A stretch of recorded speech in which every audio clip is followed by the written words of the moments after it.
มาสงค่าวันเมื่อไหร่เป็นวันที่28เดือนที่11ปี2524ค่านางแสงก่อได้เอาลิกอันค่านางแสงก่อเก็บหอมตอมแต้มไว้เมื่อปี2516นั่นมีหัวข้อชื่อว่าแก้วแสงเงินคำไหนนั่นมาดูอ่านต่อไต่ไข่ในปันคาอแก้วแสงเงินคำราตนาอุกจาเป็นเครื่องเจ้าตื้อติดจับโหมโตไม้คิงเป็นอสองทัดน้ำทัดลิ้นทัดหินหมายหนึ่งแก้วแสงเป็นทัดหินอันเฮ็ดเฮอทัดไม้เนยโตก้นเฮาเพ่งกัดเอียนหลีสังไลเอาสองตื้อจับโตเตเฮอเฮิงเปิงเสอ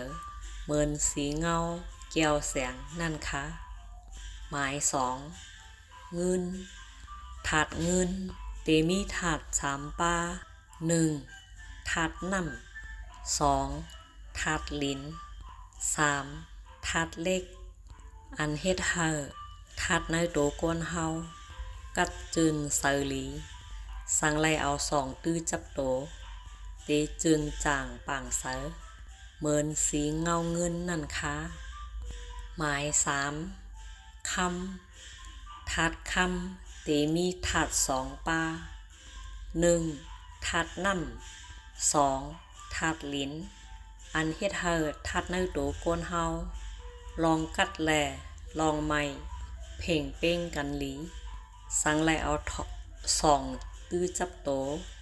ตีแรงเมื่อหนังสีคำนั่นคะก้นเฮาคากูก็อยู่ลอยจอมถาดน้ำถาดไผ่ถาดลิ้นเฮอไลเอา